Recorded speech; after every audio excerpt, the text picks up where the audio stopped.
ನೀರು ನಮ್ಮ ಹಕ್ಕು, ನೀರಿಗಾಗಿ ನಮ್ಮ ನಡಿಗೆ. ಈ ಒಂದು ದೇವೋತ್ಸವನ್ನ ಇಟ್ಟುಕೊಂಡು ಮಾಡಿರುವಂತಹ ಪಾದಯಾತ್ರೆಯಲ್ಲಿ ತಾವುಗಳು ಸಂಪೂರ್ಣವಾಗಿ ತೊಡಗಿಸಿಕೊಂಡಿದ್ದೀರಿ. ತಮ್ಮ ಮನೆ ಬಾಗಿಲಿಗೆ ನೀರು ಬರುವಂತಾಗಲಿ, ಕೃಷಿ ಭೂಮಿಗಳು ಹಸಿರಾಗಲಿ ಎಂದು ಈ ಒಂದು ದೀಪವನ್ನ ಬೆಳಗಿಸುವುದರ ಮೂಲಕ ರಾಜ್ಯ ಸರ್ಕಾರದ ಮಾಜಿ ಸಚಿವರಾದ ಶ್ರೀ ವಿನಯ್ ಕುಮಾರ್ ಸೊರಕೆ ಅವರು ದೀಪ ಬೆಳಗಿಸುವುದರ ಮೂಲಕ ಈ ಒಂದು ಬಹಿರಂಗ ಸಭೆಯನ್ನ ದೀಪ ಪ್ರಜ್ವಲನೆ ಮಾಡುವುದರ ಮೂಲಕ ಈ ಕಾರ್ಯಕ್ರಮಕ್ಕೆ ಶುಭ ಹಾರೈಸುವವರಿದ್ದಾರೆ. ಅವರಿಗೆ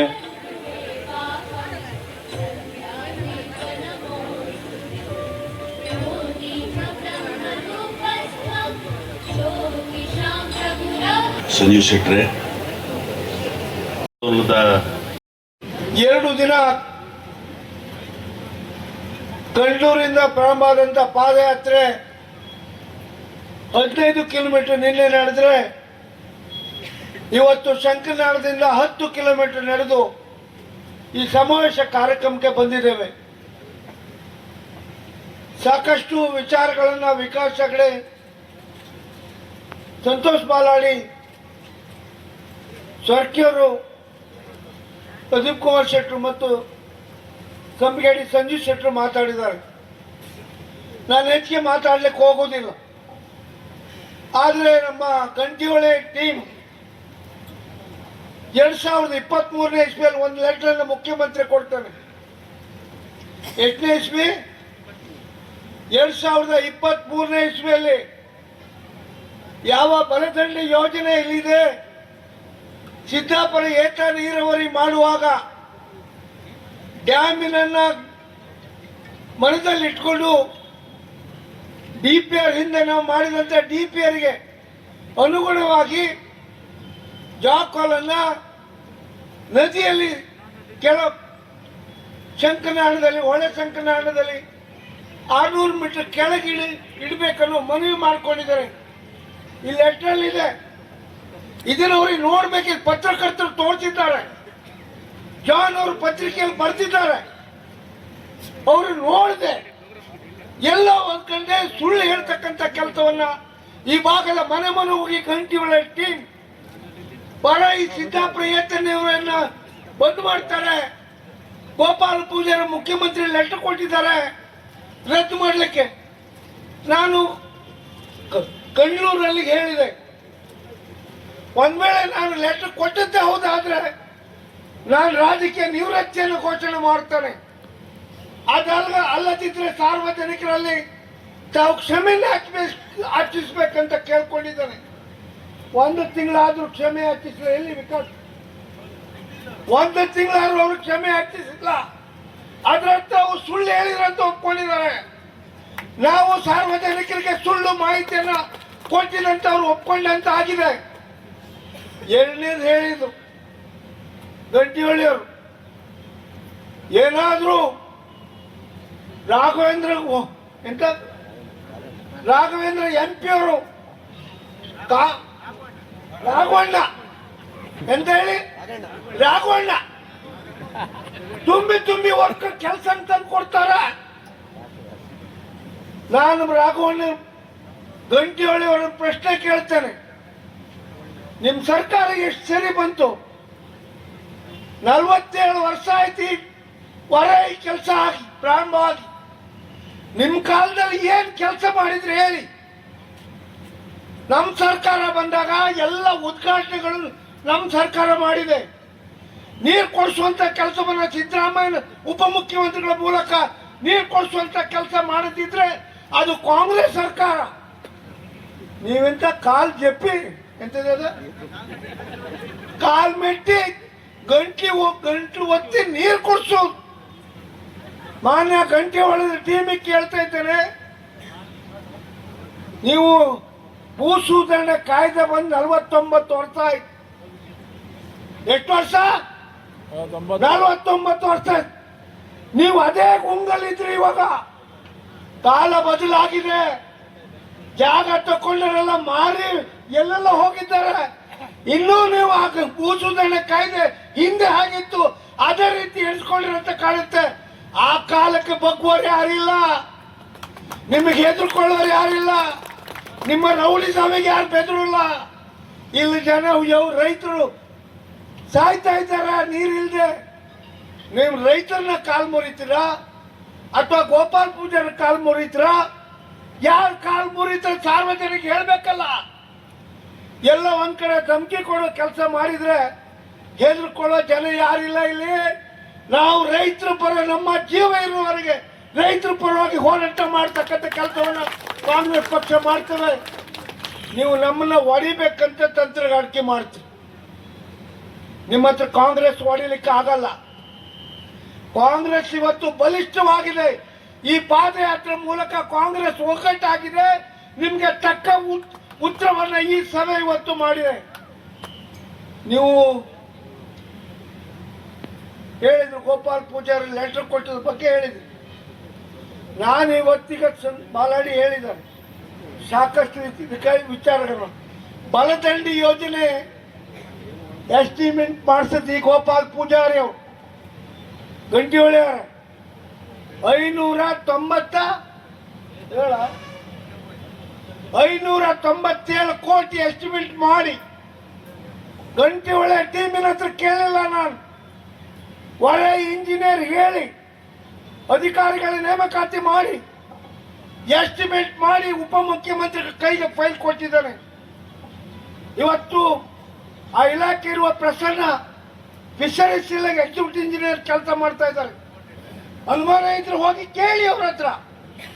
ಮುಖ್ಯಮಂತ್ರಿ ಹೇಳಿದ್ದಾರೆ ಮುಂದಿನ ದಿನ ಆ ಬಲದಂಡಿ ಯೋಜನೆಯನ್ನ ಕೈಗೆತ್ತಿಕೊಂಡೇ ಕೊಡ್ತಾರೆ. ನೀವು ಹೋಗಿ ಜನರಿಗೆ ಹೇಳಿ ಮುಖ್ಯಮಂತ್ರಿಗಳು ಬಲದಂಡಿ ಯೋಜನೆಯನ್ನು ಅನುಷ್ಠಾನ ಮಾಡಿಯೇ ಮಾಡ್ತೇವೆ ಭರವಸೆ ನಮ್ಗೆ ಕೊಟ್ಟಿದ್ದಾರೆ. ನಾವು ಆ ಮೂಲಕ ಈ ಭಾಗ ಜನಜಾಗೃತಿ ಮೂಡಿಸ್ತಕ್ಕಂಥ ಕೆಲಸಕ್ಕೆ ಈ ಭಾಗಕ್ಕೆ ಬಂದು ಹೇಳಿದ್ರು. ನೀವು ಸಿದ್ಧ ಪ್ರಯತ್ನ ಇರುವಲ್ಲಿ 23 ಕಿಲೋಮೀಟರ್ ಪೈಪ್ ಲೈನ್ ಮಾಡ್ತೀರಿ. ಗಂಟಿಹೊಳೆ ಟೀಮಿನವ್ರಿಗೆ ಒಂದು ಪ್ರಶ್ನೆ ಕೇಳ್ತಾನೆ. 23 ಕಿಲೋಮೀಟರ್ ಪೈಪ್ ಲೈನ್ ಮಾಡಿದ ಮೇಲೆ 191 ಕೋಟಿ, ಎಷ್ಟು ಹೇಳಿ 191 ಕೋಟಿ ಹಣ ಬರೀ 24 ಬೂತಿನಲ್ಲಿ 7 ಬೂತಿ ಕೊಡ್ತಾರೆ. ಆಜ್ರಿಯಲ್ಲಿ 3 ಬೂತು, ಕರ್ಕುಂಜಲ್ಲಿ 1 ಬೂತು, ಸಿದ್ದಾಪುರಕ್ಕೆ 2 ಬೂತು, 8 ಇಂಚ್ ಪೈಪ್ ಅಲ್ಲಿ ಹೊಸ ಅಂಗಡಿ 7 ಕೆರೆಗೆ 8 ಇಂಚಲ್ಲಿ ನೀರು ಹೋದ್ರೆ ಆ ಹೊಸ ಅಂಗಡಿ ಕೆರೆ ತುಂಬುದೂ ಇಲ್ಲ.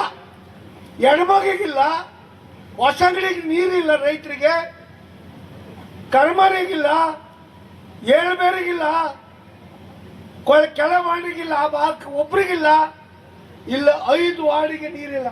ಅಲ್ಲ 7 ವಾರ್ಡಿ ನೀರು 5 ವಾರ್ಡಿ ನೀರು ಕೊಡೋದು ಬಿಟ್ರೆ ಮತ್ತೆ ಯಾರು 100 ಯಾವ DPR ಚೇಂಜ್ ಮಾಡಬೇಕಾದ್ರೆ ರಾಘವೇಂದ್ರ ಅವರೇ, MP ಅವರೇ, ರಾಜಣ್ಣ ಅವರೇ, ನಿಮ್ಮ MLA ಹೇಳ್ತಾ ಇದ್ದಾರೆ ರಾಶಿ ಕೆಲಸ ತಂದು ಕೊಡ್ತಾ ಇದ್ರೆ ನೀವು ಗುಂಡೂರು 1 ಡ್ಯಾಮ್ ಅದು ಸಹ ನಾನು ಎಸ್ಟಿಮೇಟ್ ಮಾಡಿ ಇಟ್ಟಿದ್ದೇನೆ.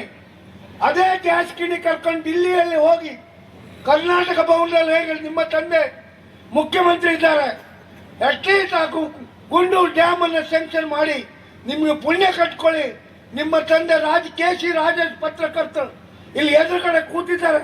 ಅವ್ರು ಎದೆ ಮುಟ್ಟಿ ಹೇಳಿ ದೆಹಲಿಗೆ ಹೋಗಿ ನನ್ನನ್ನು ಬರೆದ್ರು, ಗೋಪಾಲ್ ಪೂಜಾರಿ BJPಗೆ ಸೇರ್ತಂತ ಪತ್ರಿಕೆ ಬರೆದು. ಅಂತ ನೀತ ಕೆಲಸ ಯಾವತ್ತೂ ಕಾಂಗ್ರೆಸ್ ಪಕ್ಷಕ್ಕೆ ದ್ರೋಹ ಮಾಡುವಂತ ಕೆಲಸ ನಾನು ಮಾಡಲ್ಲ. ಕಾಂಗ್ರೆಸ್ಸಿನ 4 ಬಾರಿ MLA ಆಗಿ ಋಣ ಇದೆ ನನಗೆ. ಸೋತಿದೆ 2 ಬಾರಿ, ಆದ್ರೂ ನುಣುಚಿಕೊಳ್ಳುವ ಪರಿಸ್ಥಿತಿ ಮಾಡಲ್ಲ. ನಾನೀಗ ಯಾವುದು ಇಲ್ಲ ಅಂತ ಹೇಳಿಲ್ಲ. ಸೋಲ್ಲಿ ಗೆಲ್ಲಿ ಕಾಂಗ್ರೆಸ್ ಕಾರ್ಯಕರ್ತರ ಋಣ ಇದೆ ನನಗೆ. ನಾನು ಈಗ ನಿಮ್ಮ ಚುನಾವಣೆ ಇದೆ, ಜಿಲ್ಲಾ ಪಂಚಾಯತ್, ತಾಲೂಕ್ ಪಂಚಾಯತ್, ಗ್ರಾಮ ಪಂಚಾಯತ್ ಚುನಾವಣೆ ಇದೆ. ಹೇಡಿಯಾಗಿ ಪಲಾಯನ ಮಾಡುವುದಿಲ್ಲ. ನಿಮ್ಮ ಚುನಾವಣೆಯಲ್ಲಿ ಗೋಪಾಲ್ ಪೂಜಾರಿ ಚುನಾವಣೆ ಯಾವ ರೀತಿ ಮಾಡಿದೆ ಅದೇ ರೀತಿ ನಿಮ್ಮ ಚುನಾವಣೆ ಮಾಡ್ತಾನೆ ಅಂತ ಹೇಳಿ ನಾನು ಮಾತಾಡಲಿಕ್ಕೆ ಹೋಗುವುದಿಲ್ಲ. ನಿಮ್ಮ ನೀರು ಬಿಟ್ಟಂತ ಭಾಗಕ್ಕೆ ನೀರು ಕೊಡಿಸುವ ಕೆಲಸವನ್ನ ನಮ್ಮ ಉಪಮುಖ್ಯಮಂತ್ರಿ ಬಳಕೆ ನಂಬಿಕೆ ಇದೆ, ಉಪಮುಖ್ಯಮಂತ್ರಿ ಬಳಕೆ ನಂಬಿಕೆ, ನಮ್ಮ ಮುಖ್ಯಮಂತ್ರಿಗಳ ನಂಬಿಕೆ, ಅವ್ರ ಬಗ್ಗೆ ನಂಬಿಕೆ ಇದೆ. ಅವರಿಬ್ರು ಈ ಭಾಗದ ಅಭಿವೃದ್ಧಿ ಬಗ್ಗೆ, ಕರಾವಳಿ ಭಾಗದ ಜನರು 5 ಜನ ಸೋಲ್ಸರು ಸಹ ಮುಖ್ಯಮಂತ್ರಿ ಮನೆ ಕಾಳ್ಕೊಳಕ್ ಬಂದಿದ್ರು. ವೇದಿಕೆಯಲ್ಲಿ ಅವ್ರ ಹತ್ರ ಚರ್ಚೆ ಮಾಡಿದ್ದಾರೆ. ಅವ್ರು ಹೇಳಿದ್ದಾರೆ, ರಾಜನ್ ಕುಮಾರ್ ಅವರ ಮುಖ್ಯಮಂತ್ರಿ ಎದುರುಗಡೆ ಹೇಳಿದ್ರು, ನನ್ನ ಸಂಪೂರ್ಣ ಬೆಂಬಲ ಇದೆ, ಈ ಕೆಲಸಕ್ಕೆ ಸಹಾಯ ಮಾಡ್ತೇನೆ ಅನ್ನೋ ಮಾತನ್ನ ಅವರಲ್ಲಿ ವೇದಿಕೆಯಲ್ಲಿ ಮುಖ್ಯಮಂತ್ರಿ ಹತ್ರ ಹೇಳ್ತಾರೆ. ಇವತ್ತು ಜಿ ಶಂಕರ್ ಬಗ್ಗೆ ನನಗೂ ಅವರಿಗೆ ಹೋಲಿಸ್ತಾರೆ. ಸರ್ಕೇರ್ ಮಾತಾಡಿದ್ರು, ವಿಕಾಸ್ ಮಾತಾಡಿದ್ರು. ಜಿ ಶಂಕರ್ ಇವತ್ತಲ್ಲ, ನಾನು ರಾಜಕೀಯ ಬಂದ ತಾರೀಕಿನಿಂದ ನಮ್ಮ ಹಿತೈಷಿ ಅವರು ನಮ್ಮ ಬಗ್ಗೆ ಒಳ್ಳೆ ಭಾವನೆ ಇದೆ. ಒಬ್ಬ ಹಿಂದುಳಿದ ವರ್ಗನಾಗಿ ನನ್ನನ್ನು 4 ಬಾರಿ ನೀವು ಶಾಸಕರು ಮಾಡಿದ್ರಿ. ನಾನು ಸದಾ ಮುಖ್ಯಮಂತ್ರಿ, ಉಪಮುಖ್ಯಮಂತ್ರಿ, ಮಂತ್ರಿಗಳ ಮನೆ ಬಾಗಿಲಿಗೆ ತಿರುಗ್ತೇನೆ, ಕೆಲಸ ಮಾಡ್ತೇನೆ. ಫೈಲ್ ಇಟ್ಕೊಂಡು ಹೋಗಿ ಅವರು ಈಗ ಮುಖ್ಯಮಂತ್ರಿ ಹತ್ರ 2 ಲೆಟ್ರ್ ಬರೆಸಿದ್ದಾರೆ. ನಾ ಅವ್ರ ಹತ್ರ ಅವರು ಒಳ್ಳೆ ತನಕ ನಾನು ಅವ್ರ ಪರವಾಗಿ ನಿಲ್ತೇನೆ. ಕಾರಣ ಕುಂದಾಪುರ ಆಸ್ಪತ್ರೆ ಅಧೋಗತಿಗೆ ಹೋಗಿದ್ದು, ಅವ್ರ ಹೇರಿಗೆ ಆಸ್ಪತ್ರೆ ಕಟ್ಟಡ ಮಾಡಿಕೊಟ್ರು. ನಿಮಗೆ ಕಣ್ ತೋರುದಿಲ್ವಾ ಗಂಟಿಹೊಳಿ ಅವರ? ನಿಮಗೆ ಕಣ್ ತೋರುತ್ತಾ ಇಲ್ವಾ? ಅಲ್ಲಿ ಹೋಗಿ ಅವ್ರ ಹತ್ರ ಪಿಚ್ಚಿ ಪಿಚ್ಚಿ ಪಿಚ್ಚಿ ಅಂತೀರಲ್ಲ, ಇಲ್ಲಿ ಬಂದ್ಕೊಂಡು ಈ ರೀತಿ ಕೆಲಸ ಮಾತಾಡ್ತಿರಲ್ಲ, ನಿಮ್ಗೆ ಹೃದಯ ನೇರ ಇರ್ಬೇಕು. ಆ ಕಡೆ ಪಿಚ್ಚಿ ಪಿಚ್ಚಿ, ಈಚೆ ಕಡೆ ನೀವು ದೂರು. ಇದು ಯಾವ ರೀತಿ ನ್ಯಾಯ? ಆಯ್ತು, ಕೊಲ್ಲೂರಲ್ಲಿ ಅಮ್ಮ ಸಭಾಭವನ, ನಿಮ್ಮ ಹೊಳೆ ಶಂಕರನಾಡದಲ್ಲಿ ದೇವಸ್ಥಾನ ಅಭಿವೃದ್ಧಿ, ಶಿರೂರಲ್ಲಿ ಗಣಪತಿ ದೇವಸ್ಥಾನ, ನಿಮ್ಮ ಹಾಸ್ಪಿಟ್ಲ್ ಬಗ್ಗೆ ನಮ್ಮ ನಾಯಕರು ಹೇಳಿದರು, ಆರೋಗ್ಯ ಕಾರ್ಡ್. ಅದೆಷ್ಟೋ ಜನರಿಗೆ ಕ್ಯಾನ್ಸರಿಂದ ಬದುಕೋಕ್ಕೆ ಸಾಧ್ಯ ಇಲ್ಲದಂಥ ಜನರಿಗೆ ನಾವು ಒಂದು ಲೆಟರ್ ಕಳಿಸಿಕೊಟ್ಟು ಅವ್ರನ್ನ ಬದುಕಿಸುವಂಥ ಕೆಲಸ ಮಾಡಿದ್ದಾರೆ ಜಿ ಶಂಕರ್. ನಾವು ಏನು ಅವ್ರ ಹತ್ರ ಕೇಳ್ಕೊಡ್ತೇವೆ, ನನ್ನ ಸ್ವಂತಕ್ಕಲ್ಲ, ನನ್ನ ಕ್ಷೇತ್ರದ ಜನರಿಗೆ ಅನ್ಯಾಯ ಆದಾಗ ಅವರಿಗೆ ಸಹಾಯ ಇಲ್ಲದೆ ಅಂಥ ಸಂದರ್ಭದಲ್ಲಿ ಬಡವರ್ಗದಂತ ಅವರಿಗೆ ಮನದಟ್ಟು ಮಾಡಿ ಸಹಾಯ ಮಾಡ್ತಕ್ಕಂಥ ಕೆಲಸ ಮಾಡಿದಾಗ ಅವ್ರ ಪರವಾಗಿ ನೀವು ಯಾರ ಪರವಾಗಿ ನಿಂತಿದ್ರಲ್ಲ ಅವರೇ ನನ್ನ ಋಣ ಇದೆ. ಅವ್ರು ಏನಿದ್ದಾರೆ ಇದ್ದ ಕೇಳಿ, ಅವ್ರು ಯಾವ ಲೆಟರ್ ಹೇಳ್ತಾರೆ ವಿಕಾಸ್, ನನ್ನ ಲೆಟರ್ 4 ಬಾರಿ ಶಾಸಕನಿದ್ದಾಗ ನನ್ನ ಲೆಟರ್ ಎಷ್ಟು ಕೆಲಸ ಮಾಡಿದೆ ಅಂತ ಕೊಲ್ಲೂರು ಮುಖ್ಯಮಂತ್ರಿಯನ್ನು ಹೋಗಿ ಹೇಳಿ. ನೀವು ಹೇಳ್ತೀರಿ ಇವತ್ತು ಏನು ನನ್ನ ಸುಳ್ಳು ಹೇಳಿದ ಗೋಪಾಲ್ ಪೂಜೆ ಲೆಟರ್ ಕೊಟ್ಟಂತ ನಾನು ಕೊಲ್ಲೂರು ಮುಖಾಂಬಿಕೆ ದೇವಸ್ಥಾನ ಹೇಳಿ. ಒಂದು ವೇಳೆ ಆ ತೀರ್ಪು ನನ್ನ ಪರವಾಗಿ ಬಂದರೆ ನಾನು ಖುಷಿ ಪಡ್ತೇನೆ. ಇಲ್ಲ ನನ್ನ ವಿರುದ್ಧ ಬಂದ ಮೇಲೆ ಆದಿದ್ರೆ ಮುಖಾಂಬಿಕೆ ಹತ್ರ ಹೋಗಿ ಬ್ರಹ್ಮಲಿಂಗೇಶ್ವರ ದೇವಸ್ಥಾನ ನಮ್ಮ ಲೀಡ್ರು ಒಂದಿನ ಹೇಳಿದ್ರು, ರಾಜೇಶ್ ಅವರೇ, ಮಾವಿನಕಟ್ಟೆ ದೇವಸ್ಥಾನ ಇದು ಶೆಟ್ಟರ್ ದೇವಸ್ಥಾನ, ಯಾರೊಬ್ರು ಬಿಜೆಪಿ ಹೆಸರು ಹೇಳುವುದಿಲ್ಲ, ಧಾರ್ಮಿಕ ದತ್ತಿ ಇಲಾಖೆ ಕಳಿಸ್ತಾ ಇದ್ದಾರೆ, ಅದನ್ನ ಯಾವ್ದಾದ್ರು ಮಾಡಿ ಉಳಿಸಿಕೊಡ ಅಂತ ಹೇಳಿ ಆ ದೇವಸ್ಥಾನವನ್ನು ಅನುವಂಶಿಕವಾಗಿ ಮಾಡಿದ್ರಂದ್ರೆ ಇದೇ ಗೋಪಾಲ್ ಪೂಜೆ ಆ ದೇವರ ಸಾಕ್ಷಿಯಾಗಿ ಹೇಳ್ತಾನೆ, ಆ ದೇವರ ಸಾಕ್ಷಿಯಾಗಿ ಹೇಳ್ತಾನೆ. ಆ ಒಂದ್ ವೇಳೆ 4 ಕೊಟ್ಟ ಲೆಟರ್ ತಪ್ಪಾದ್ರೆ ಆ ಬ್ರಹ್ಮಲಕ್ಷ್ಮಿ ಹೋಗಿ ಪೂಜೆ ಕೊಟ್ಟು ತಪ್ಪಾಯ್ತು, 4 ಕೊಟ್ಟ ಲೆಟರ್ ನನಗೆ ಅನುಭವದ ಕೊರತೆ ಇದೆ ಅಂತ ದೇವ್ರ ಹತ್ರ ಪ್ರಾರ್ಥನೆ ಮಾಡಿ ತಪ್ಪಾಯ್ತು ಅಂತ ಹೇಳ್ತಾನೆ. ಒಂದ್ ವೇಳೆ 4 ಕೊಟ್ಟ ಲೆಟರ್ ಸರಿ ಇದ್ರೆ ನನ್ನ ಪರವಾಗಿ ತೀರ್ಪು ಬಂದ್ರೆ ನೀವು ಏನ್ ಮಾಡ್ತೀರಿ ಹೇಳಿ, ಸಾರ್ವಜನಿಕ ಹೇಳ್ಬೇಕಲ್ವಾ? ನಮ್ಮನ್ನ ಇಷ್ಟು ತೇಜೋವಧೆ ಮಾಡಿದ್ರಲ್ಲ ಗಂಟಿಹೊಳಿ ಅವರೇ, ನಮ್ಮ ಬಗ್ಗೆ ಎತ್ತಿ ಕಟ್ಟಿ ರಾಜಕೀಯ ಮುಗಿಸ್ಲಿಕ್ಕೆ ಹೊರಟಿದ್ರಲ್ಲ, ಈ ತಂತ್ರಗಾರಿಕೆ ನಿಮ್ಗೆ ನಡುವುದಿಲ್ಲ. ದೇವ್ರೊಬ್ಬ ಇದ್ದಾನೆ, ಇದು ಕಲಿಯುಗ. ನೀವೇನು ಒಟ್ಟಿಗಿದ್ದರಿಗೆ ಮೆಟ್ಟು ಅಂತ ರಾಜಕಾರಣ ಮಾಡ್ತಿರಲ್ಲ, ಇದಕ್ಕೆ ದೇವರು ತಕ್ಕ ಶಿಕ್ಷೆ ಕೊಡ್ತಾನೆ.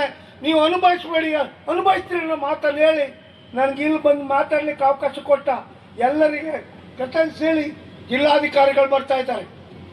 ನಮ್ಮ ಹೋರಾಟ, ರೈತರ ಹೋರಾಟಕ್ಕೆ ನಮ್ಮ ಜಿಲ್ಲಾಧಿಕಾರಿ ಅವರು ಇಲ್ಲೇ ಬಂದು ಲೆಟರ್ ತಗೊಳ್ತೇನೆ, ಅಲ್ಲಿಗೆ ಬರೋದು ಬೇಡ ಅಂತ ಹೇಳಿದ್ದಾರೆ. ಅವರೀಗ ಬರ್ತಾ ಇದ್ದಾರೆ. ಅವರಿಗೆ ನಾವು ಲೆಟ್ರ್ ಕೊಟ್ಟು ನಾವು ಸರ್ಕಾರಕ್ಕೆ ಗಮನವನ್ನು ಸೆಳೀಲಿಕ್ಕೆ ನಮ್ಮ ಲೆಟ್ರ್ ಮೂಲಕ ಅವ್ರು ಸರ್ಕಾರಕ್ಕೆ ಕಳಿಸಿಕೊಟ್ರೆ